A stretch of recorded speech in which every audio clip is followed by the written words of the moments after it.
What comes to mind when you think of the suburbs? Is it the white picket fences, minivans, the perfectly pruned lawns? What about deer hunting? This is Jacqueline Molina, co-founder of Long Island Babes and Bucks, a group of women who share a love for the outdoors. She's been hunting deer for over 10 years. Deer in the backyards of Long Island, New York, home to America's first real suburb, where the deer are as thick as the accents and the population boom is a major bone of contention.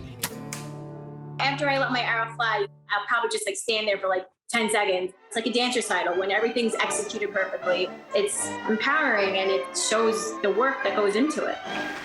Most folks agree. The deer have become much more than just a nuisance. They're also correlated with ticks and the destruction of forests. And while this may sound counterintuitive to some, responsible hunting can actually keep them in check. It's a form of conservation to keep nature here in balance. But is hunting deer in the suburbs an effective way to control their numbers? Is it even necessary? And the women who come out here with their bows and their arrows, what are they really looking for?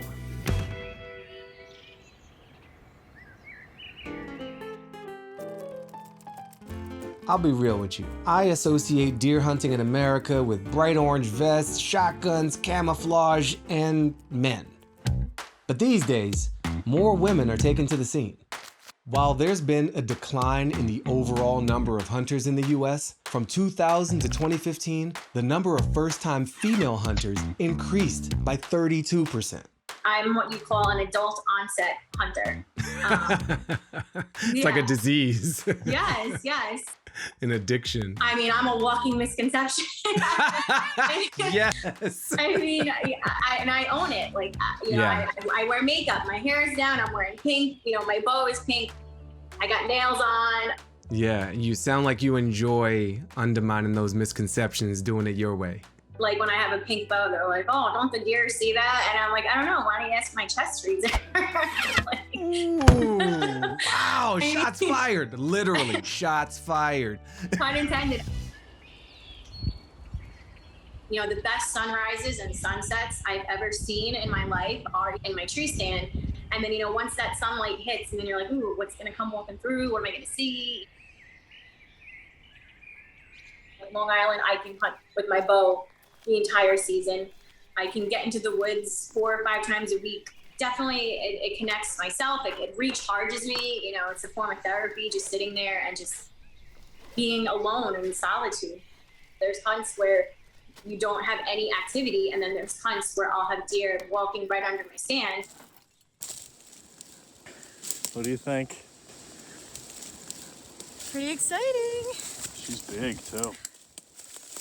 She's big. What have you learned about deer by hunting them?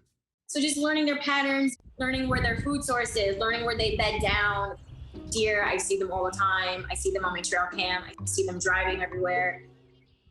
Well, Jacqueline's not wrong. Long Island does have a booming deer population. Deer are everywhere.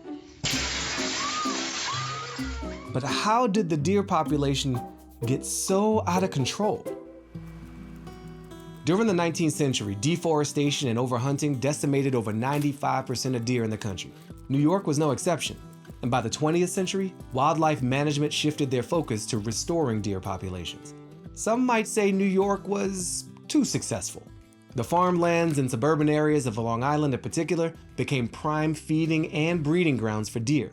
Because as long as there's enough vegetation, and there definitely was, deer herds can double in size every few years. But too many deer, that's a problem. Not just for humans, but for the entire ecosystem. It's very normal if you ever drive out on the Long Island Expressway to see a deer on the side of the road that's dead and most likely was hit by a car. There's no predators for deer on Long Island aside from a car. Soaring deer populations have led to an increase in car accidents, damage to crops and gardens, and the spread of tick-borne diseases. They've also altered forests and reduced the biodiversity in the area by allowing invasive plants to outcompete native ones. So a lot of the properties that I hunt, they're like, "Oh, they're eating all my hostas, they're eating all my plants." I'm doing a favor for the homeowner, and I'm benefiting it by I consume the venison. I use the tails for fishing. I paint the heads as much as the animal that I can use.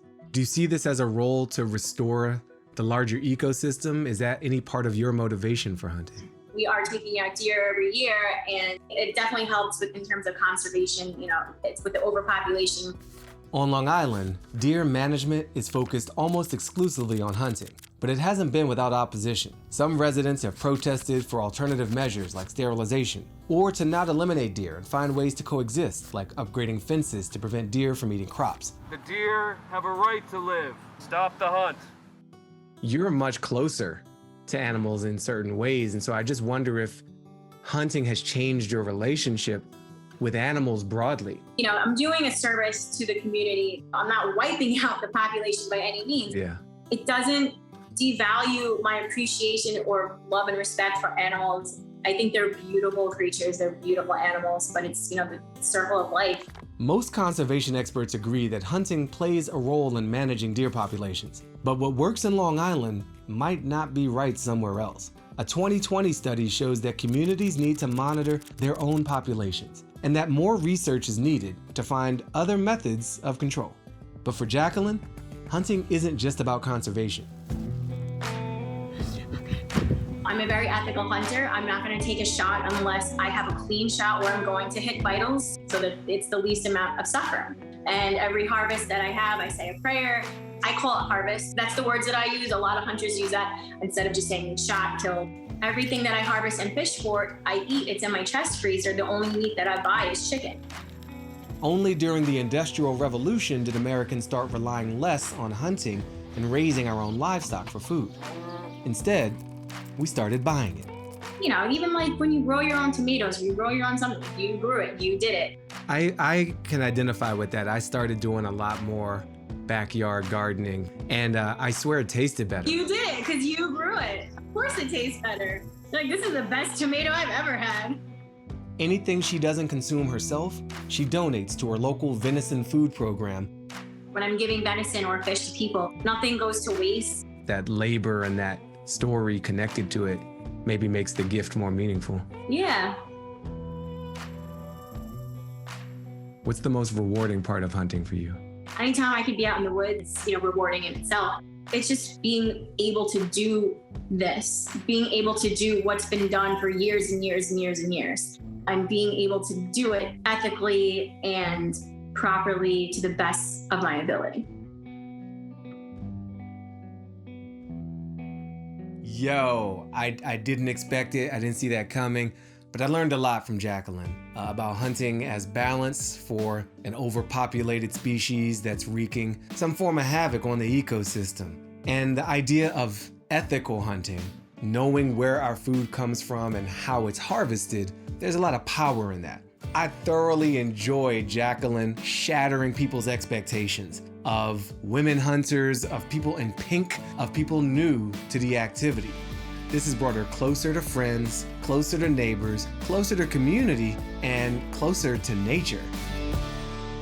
When you're country, get a little bougie. Thank you for watching. If you want more, check out these other videos on our playlist. And if you want even more, go to the PBS video app or pbs.org to watch full episodes of America Outdoors with me.